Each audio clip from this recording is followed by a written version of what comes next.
Swayam Prabha. Digital India. Educated India.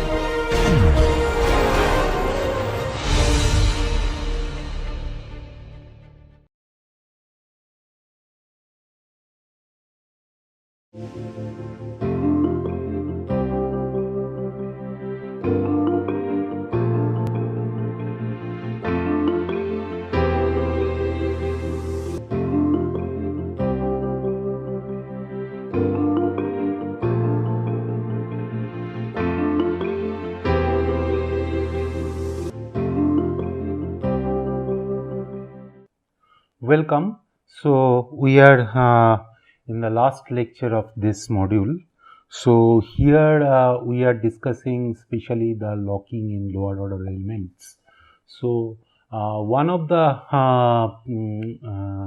remedy for locking we have found out is the selective reduced integration. Now, this selective reduced integration is not applicable generally in that form for the general anisotropic and nonlinear problems. In that we have seen in the last class, for instance, that if you decompose the constitutive matrix into the bulk modulus term and the shear modulus term, then bulk modulus is actually goes to infinity for as Poisson's ratio tends to 0.5. So, for nearly incompressible material, you essentially perform the reduced integration on the bulk component of the stiffness matrix, bulk that is the component of the stiffness matrix which involves bulk modulus, and the shear component, that is the stiffness matrix which involves the shear modulus, that you integrate full. So, this is a general scheme for selective reduced integration for solving volumetric locking problem. Now, in case of anisotropic and general axisymmetric or even for nonlinear problems, this splitting is not very useful because we cannot have a very defined bulk modulus and shear modulus in case of a anisotropic problems, or it is often difficult to find out because you have more moduli, that is different direction your modules are different. So, that is why it is very difficult to obtain such splitting scheme. Now, it is obviously possible, but it is very difficult to obtain. Now, second thing is that instead of splitting the constitutive matrix itself, why not to split strains or the volumetric component of strains and the deviatory component of strains. So, that involves does not tweak the constitutive matrix. Instead of the strain matrix is actually decomposed and use that to make the selective reduced integration scheme. Now, that is, if we do that, then that becomes the generalization of this scheme is actually known as the strain projection method. So, I will not go into the detail of this strain projection method. Rather, we will work on how, from our knowledge that we have acquired till now, from which I can also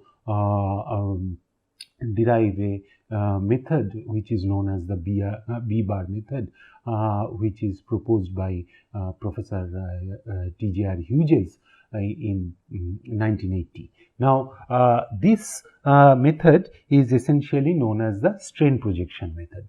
So, let me explain it properly, and I will try to explain it from the matrix point of view, so that you understand what is the how to implement it in computer language. So, for instance, the strains, if you remember the strain matrix, that is, and obviously, we will start with the 3D case first, because to understand the 3D case, it is important to understand the 3D case, and it is easy to understand first, then we'll modify it to for plane strain problem where we generally see locking. Obviously 3D case also we observe locking, volumetric locking, especially as Poisson's ratio tends to 0.5. So now we all know that the volumetric strain is defined as this, that is epsilon xx plus epsilon yy plus epsilon zz. So I am now considering 3D case. Now if you write strain matrix, that is, or strain vector, that is Voigt notation. So strain vector, we all know that what is my strain vector. So that is epsilon xx, epsilon yy, epsilon zz, gamma yz, gamma xz, and gamma xy. So this is how we split strain matrix. So you can write obviously 2 epsilon. So now if I write it in the differential operator and displacement, so we also know that what is the expression for this epsilon xx, epsilon yy, and so on. So if I write that, then this quantity, I can write that the differential quantity, that differential operator, which is we can write, that is del del x 0 0, and then 0 del del y 0, and then 0 0 del del y del del z, and then you have 0 del del z del del y, then you have del del z 0 del del x, then you have del del y del del x. So this is how we write the differential operator. Essentially this so now here u, v, and w, if I have the 3 displacement component. So now basically this is a 6 cross 3 matrix, because you have 6 strains in 3D. So this is 3 cross 1. So that leads to 6 strain components. Now so basically if you see this, then you will understand that this UVW in finite element we approximate with the shape function matrix, that is say, let us say n into your this nodal matrix. So for instance, if I consider a 3-noded brick element, a 8-noded brick element, or hexahedral, general hexahedral. So if I consider that, then I have 4 nodes in such element, right, and I have 8 nodes in such element, and then we have each node we have 3 degrees of freedom. So 8 nodes. So 1, 2, 3, 4, 5, 6, 7, 8. So naturally this shape function matrix will be your 3 cross 24 matrix, and then this will be 24 cross 1. For 2D we have observed it is 3 cross 8 and 8 cross 1. So for general quadrilateral. Now if I substitute that, then del del x and all those quantities multiplied by this differential operator multiplied by n is essentially gives me the strain displacement matrix, which we know as B. Now if this operator, I can split this operator in such a way to separate it out the volumetry and or the dilatational or the deviatory component. So if I split it out, then the dilatational component is 1/3. If I write now, that is del del x. So 1/3 is coming from the definition of pressure, that is pressure is actually 1/3 sigma x plus sigma y plus sigma z. So this is how we define pressure. So now or the mean stress, pressure or mean stress. So this is del del x, del del y and del del z. Then this is del del x, del del y and del del z. So del del x, del del y, del del z. So then this is 0, 0, 0. So shear strength, volumetric strength doesn't involve shear strength. So that's why we can write this multiplied by u, v and w. So now if I substitute this quantity from this quantity, then I will get my deviatory component. So which is essentially your del 2/3 del del x, and then you have minus 1/3 del del x, then this is minus del del y, sorry, and this is minus 1/3 del del z. Then this is also minus 1/3 del del x, then this is 2/3 del del y, then this is minus 1/3 del del z. Then this is minus 1/3 del del x, then minus 1/3 del del y, 2/3 del del z. Then this is your usual, that is this part of the shear strength. Then 0 del del z, del del y, then del del z, 0 del del x, then del del y, 0, del del x, 0. Then this is my deviatory operator, differential operator for deviatory case, right? So now so if I now substitute my strain matrix, the shape function matrix, then I will get the B matrix corresponding to this thing. So now if I consider my so this matrix now in place of this, if I substitute, that is n matrix and your UE vector for this case, then that is n into UE. So if I substitute that, then product of this and this gives me the B matrix. So essentially I will define this as my B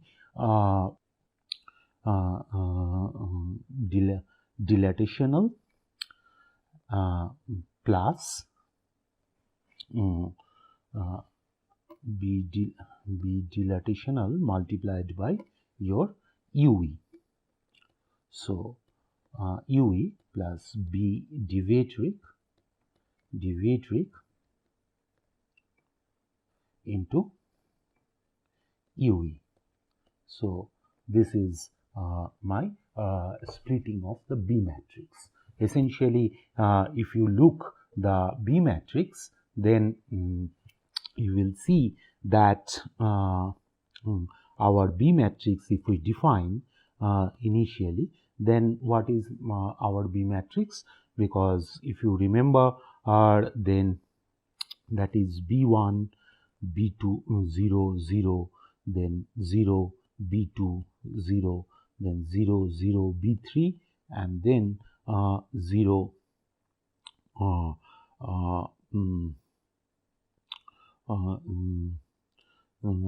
then 0,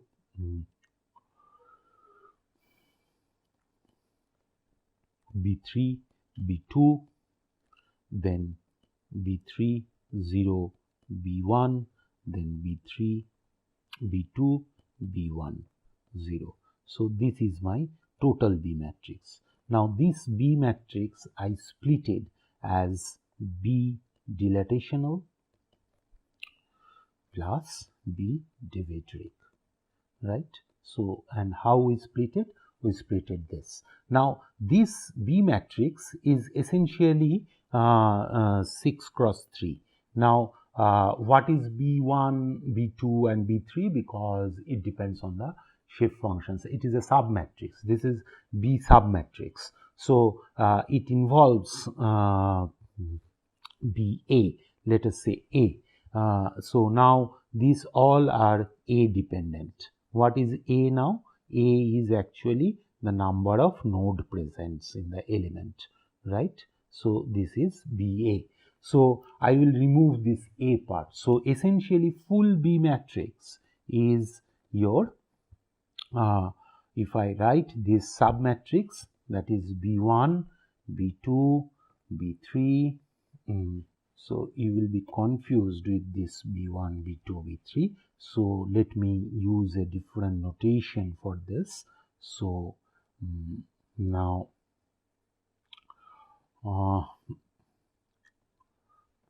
okay, so so now this is BA runs from A runs from 1 to number of node. So that means what I wanted to say here. So if I write this for each node matrix, let me give you an example. That is, if I multiply this operator with this n matrix, that n matrix is actually 3 cross 24. So I am now sorry, 6 cross 24 here. It is a 3D matrix. So it's a 3D matrix, 6 cross 24. Now you have no, it's a 3 cross 24. It is fine because it is 3 displacement. So 3 cross 24. So it is a submatrix. If you look, it's a submatrix. Now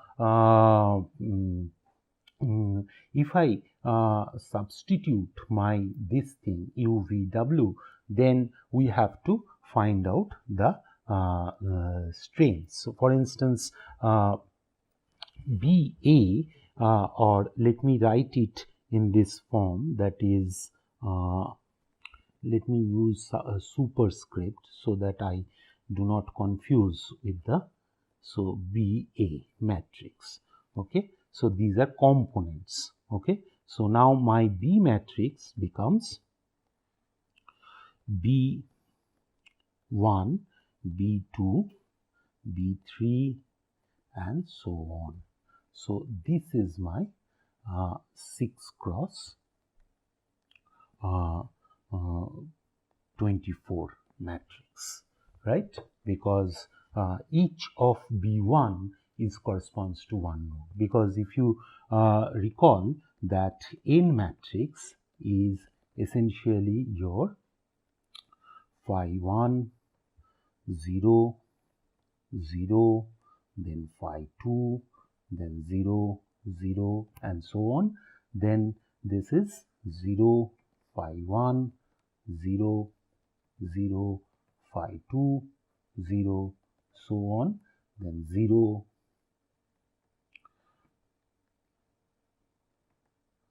0,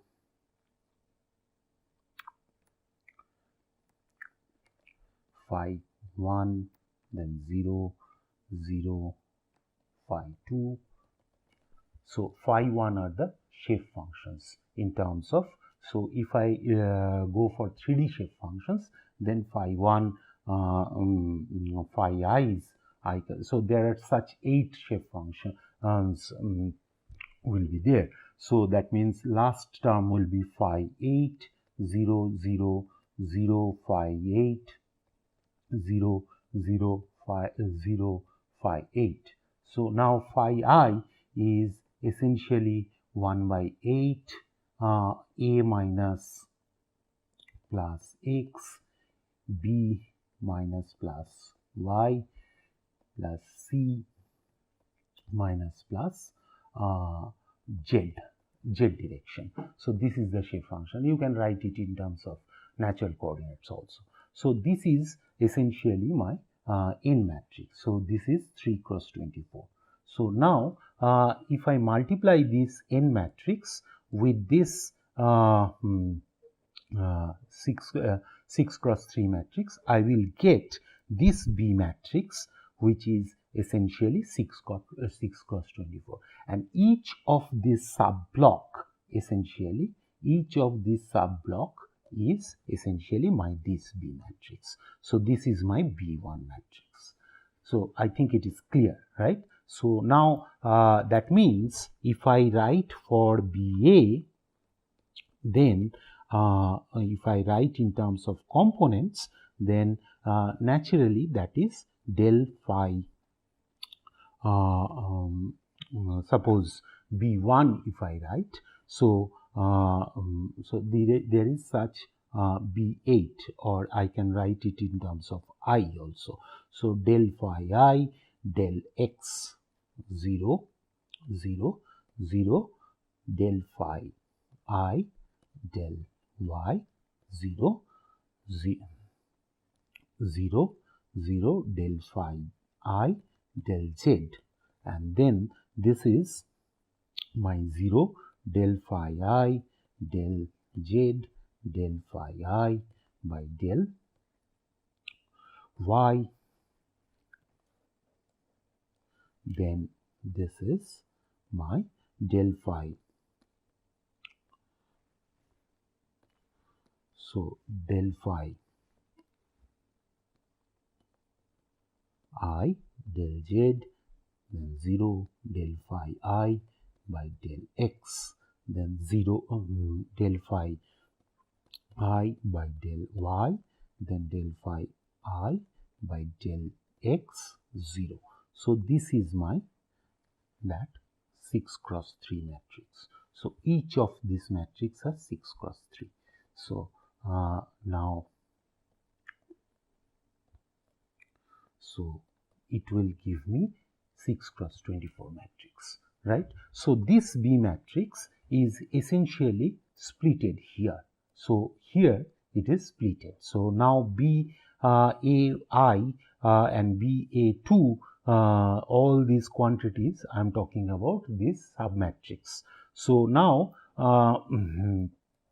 if I, so I will now or here I can write, since I am writing in terms of I, so I can write in terms of I.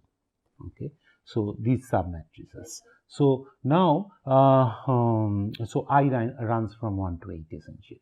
So now I can write this submatrix as BA or superscript A. Let us go for superscript or BI. So BI. So now here what I am defining, that is B1, that is derivative of the first shape function with respect to first coordinate, that is x. So B1 0, B0 B2, then 0 0 0 B3, then 0 B3 B2 0, sorry, B3 0 B1, then B2 B1 0. Now in this submatrix, so it involves ith ith submatrix. Now it if I now split it in the divitoric and the dilatational component, then that is 1/3 is your B1, B2, B3, then B1, B2, B3, then B1, B2, B3, then 0 0 0 0 0 0 0 0 0, and then the I have the divisory component, that is my 2/3 B1 minus 1/3 B2 minus 1/3 B3, then minus 1/3 B1, minus 1/3 B1, then 2/3 B2, then minus 1/3 B3, then minus 1/3 B2, and then minus 1/3 B3, sorry, 2/3 B3.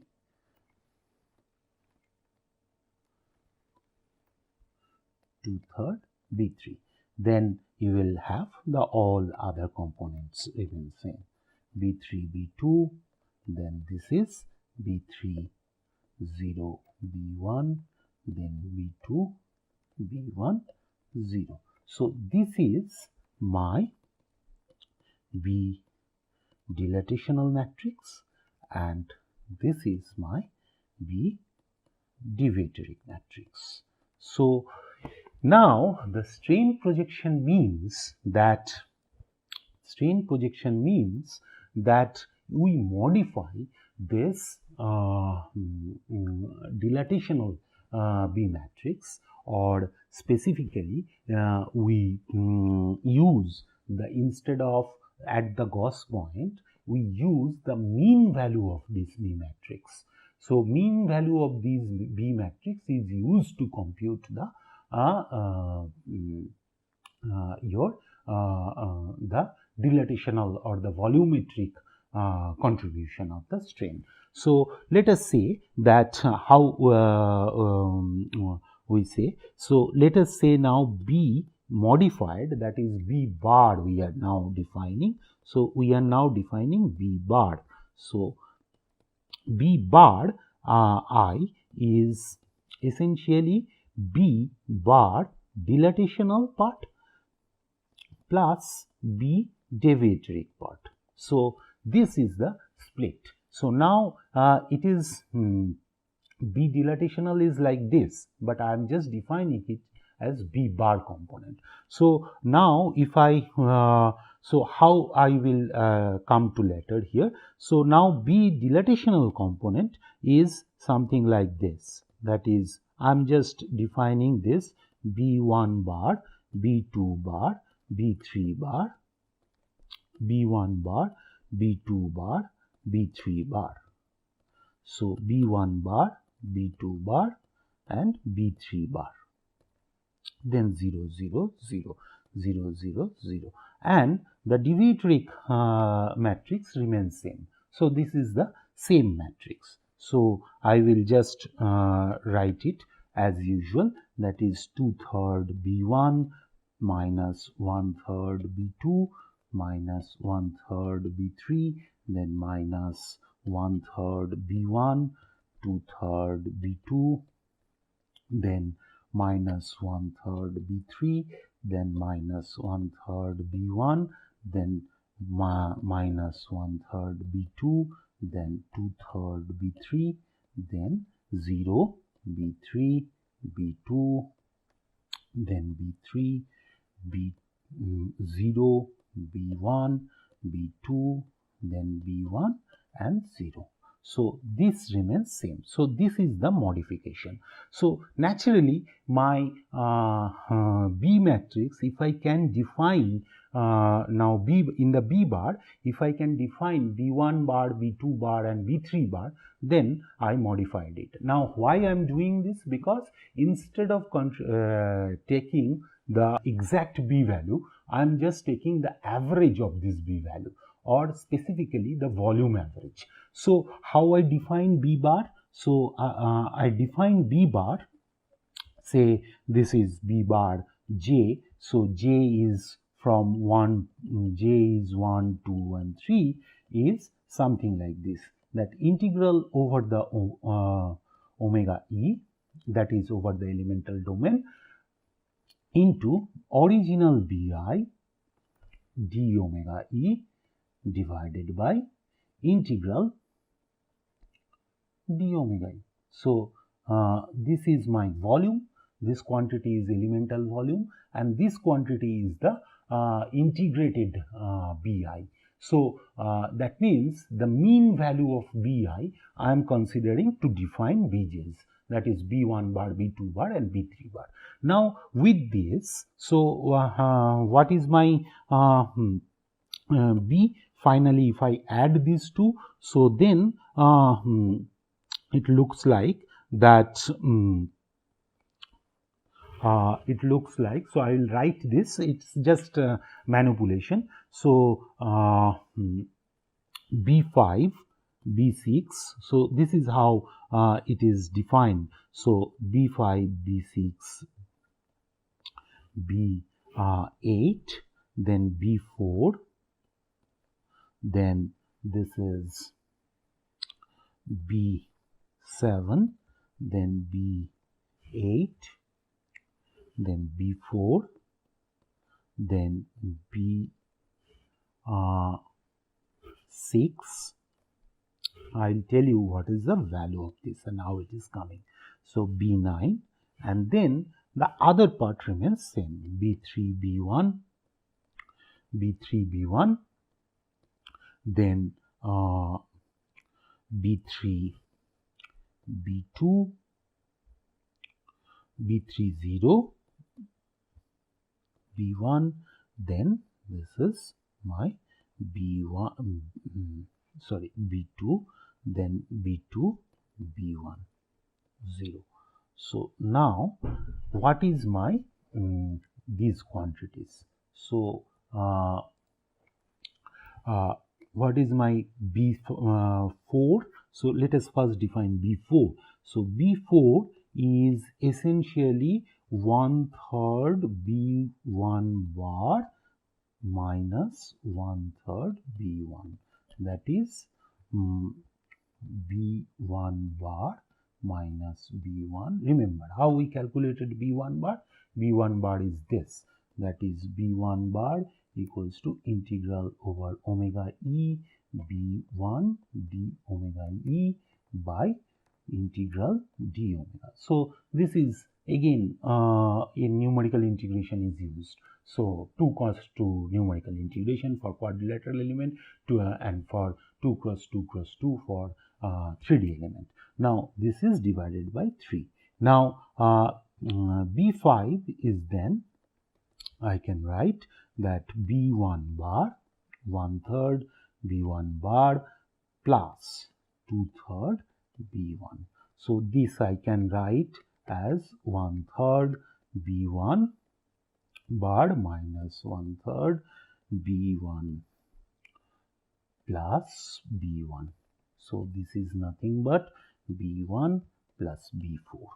Similarly, others we can write, that is B7 is actually 1/3 B1 bar B2 bar minus B2, then B8 or B6 is actually B2 plus B7, right? So now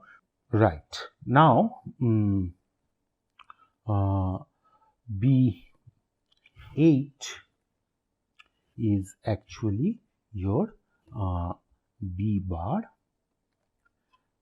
3 minus B3 divided by 3, and B9 is essentially B3 plus B8, right? So now sorry, I have actually missed something. This is B6, this is B7, this is B6 and this is B7. Okay, so and this is B6. So if you just similar to the previous case, so essentially my I have to find out B bar, B1 bar, B2 bar and B3 bar. So if I do this, so this is nothing but the mean B we are considering to compute the volumetric component, which is actually helpful in the locking. Now this is the overall B bar method. So instead of now in the stiffness matrix, essentially that is originally it was B transpose C b d omega e. Now instead of this, now I will consider that is integral b bar transpose c b bar. So d omega e. So this is my omega e. Now that is the this is the standard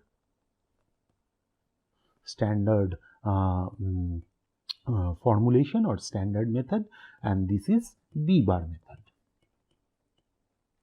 right? So this is the modification. If you do this modification, you will see that this is nothing but a selective reduced integration scheme. So how can I say this? So this equation, that is b j bar integral, that is bi over d omega e by integral d omega e is essentially a interpolation of B matrix over the element. So this has a clear relation with the selective reduced integration scheme. So essentially we can also write this as some shape functions n bar. So obviously you have to define shape functions. So this is essentially equivalent to, that is some Gauss point. So I equals to 1 to number of Gauss points in GP, then number of Gauss points. So this is n I, then your bj. So this can be so obviously where we'll evaluate bj at xi I. So this is essentially a selective reduced integration scheme. For instance, for a 1 cross 1 cross 1 rule, this is xi I will be 0 and ni bar will be 1. So that means the standard selective reduced integration scheme. Now generally we follow this. So this is easy to evaluate in the Gauss quadrature. So now in here also you have to define a shape functions, which is not standard shape functions. This is essentially equals to this. So that means that we are projecting our B matrix to some integrations point. So that's why it is called also strain projection method, even though for mix method it has some different interpretation. So we will not go into mix formulation in this course, so we are not bothering about it. Now now the next thing is that what happens if I do the plane strain case. So plane strain case, as you have seen in the previous thing, so there we are considering the for instance the quadrilateral, general quadrilateral, or let me consider a perfect rectangle. So that is 4 noded. Now here plane strain means actually the third stress component is not 0, that is sigma zz is there. So remember here in the just for the previous case, here we are modifying B bar, that is B matrix, not the C instead, right? So that means this this is more general than our original selective reduced integration scheme. So even though it has some equivalence with the selective reduced integration scheme, but C can be anywhere, anything here. That is for an orthotropic, it may have 9 components of the elastic moduli. So still it will alleviate locking. Now here in case of a plane strain, the same approach is taken, but only thing is that the B here is defined in a different way, because your sigma zz component is not 0, because epsilon zz component is 0. So here defining B bar little costly, because it has instead of 3 cross 2 matrix, it has now 4 cross 2 matrix. Why? Because if you look the standard B matrix, then what is the standard? So whenever I am talking about the sub matrix. So that is your B1, B2, 0, 0, then 0, B2, B2, B1. So this is essentially 3 cross 2 submatrix. But in case of B bar, because volumetry component is essentially depending on the third stress also. So that means we have to define B in this way. So I can define that BA, or the strains, essentially I can define my strains in this way, that is epsilon xx, epsilon yy, gamma xy, and epsilon yz as 0, right? So I am defining now my B in this way, that is B1, 0, 0, B2, then 0, B1, B2,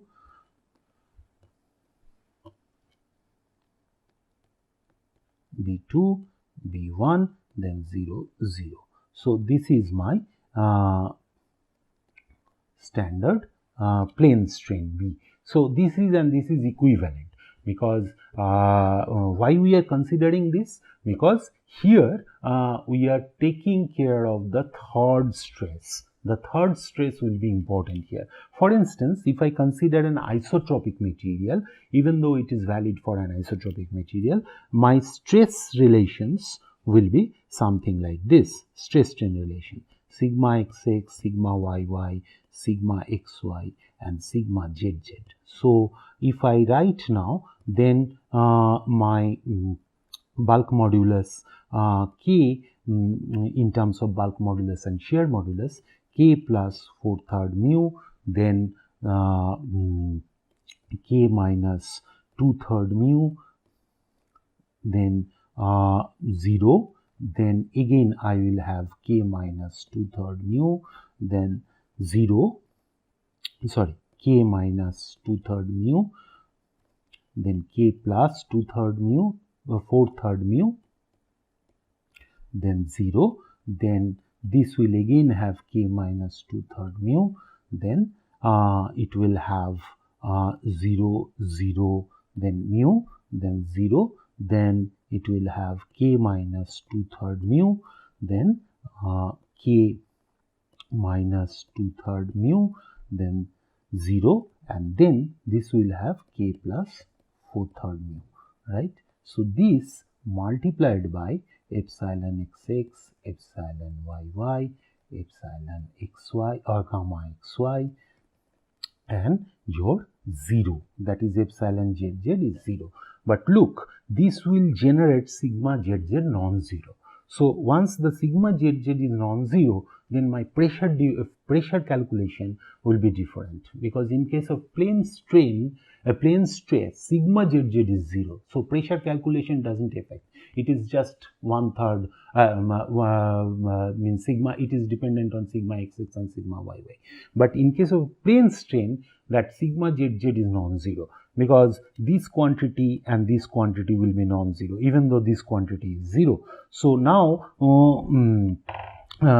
so this additional row and column, actually, so we are using this. Now this additional row and column requires for the B bar method calculation. So now this is my 4x4 matrix. Now this B matrix is again my 4x4 matrix. So essentially this is, if I write B, instead of writing B, I can write the derivative operator, that is my del x, del y, del y, del x,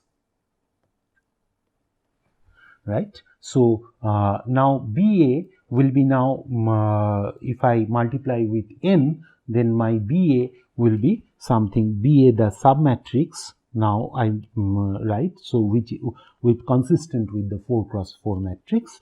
So that is my BA1 0 0, BA2, then 0, sorry, B2A, B1A, and then then I will have 0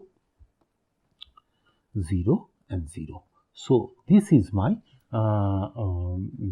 BA submatrix, which is, even though the last term is 0, it is required here. So this is my 4 cross 2 matrix. Now again the dilatational and the deviatory component, if I define, so this BA submatrix here, A is running from 1 to 1 to 4. So that is 4 such submatrix will be there. So now if I split this BA for deviatoric and your this condition, that is your dilatational component, then you will see that is, this is nothing but 1/3 B1, B2, B1, B2, then 0, 0, B1, B2, right? Then plus, so these are A submatrix. A is actually involved here. So now this again I can write it that this is nothing but 2/3 BA1, then 2/3 minus 1/3 BA2 minus 1/3 BA1 minus 2/3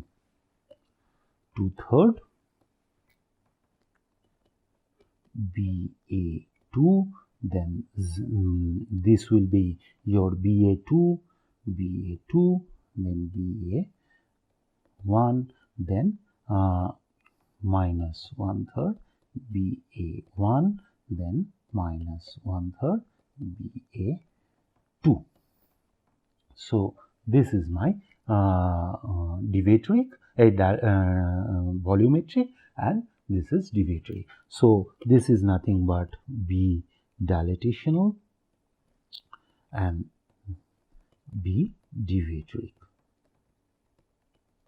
Now if I modify this B dilatational like previous way, that is B dilatational is, now I am saying B bar dilatational.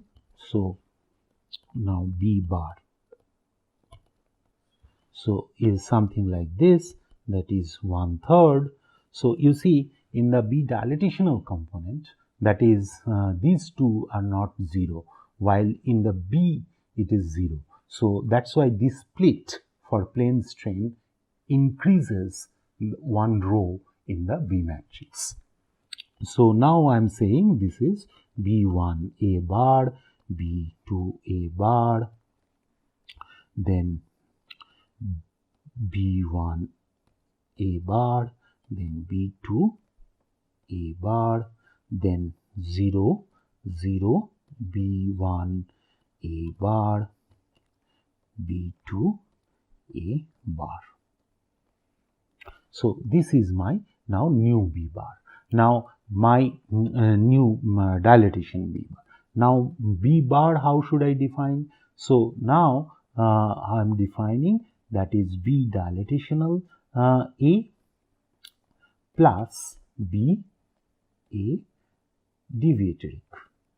So A I am keeping here. In the previous one for 3D I didn't keep my keep A. So I work in the so now this is how we define. So if I write this, then 1/3, then this is B1 A bar, B2 A bar, then B1 A bar, then B2 A bar, then 0, 0, then B1 A bar, then B2 A bar, and you will have this deviatory component. So that is your 2/3 B1A bar minus 1/3 B2A bar, then minus 1/3 B1A bar, then 2/3 B2A bar, then B2A bar, and B1A bar, and minus 1/3 B A 1 bar minus, sorry, this is not bar,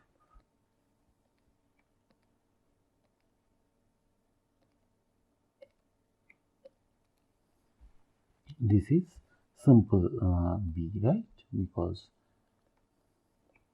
B1, then B2, right, then B2A, B1A, then B1,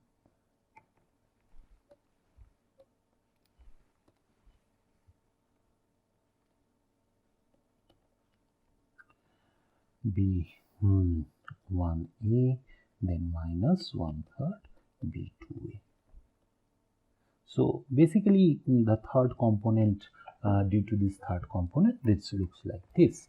Now if I sum this, so that is if I if I sum this, then this is nothing but your B5,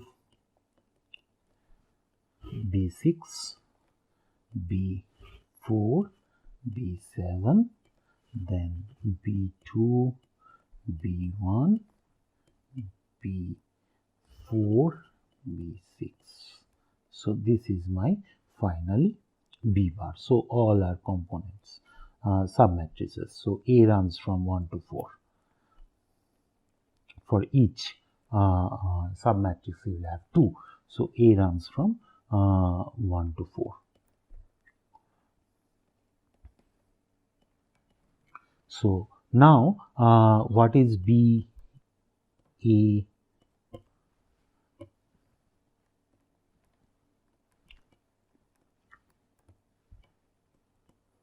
BA4, that is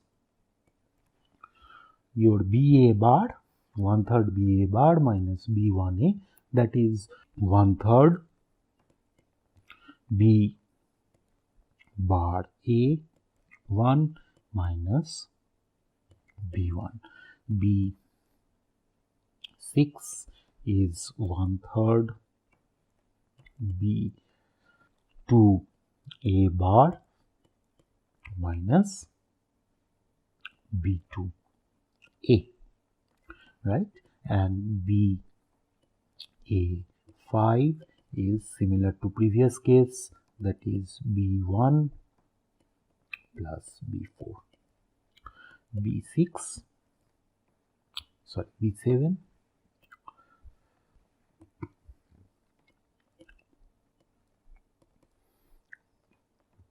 B2 plus B6.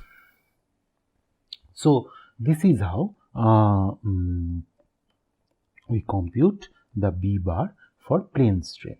Now since B bar is my 4×2 matrix, our stiffness matrix needs to now modify it. So each so BA bar is now will have B 1 bar, B2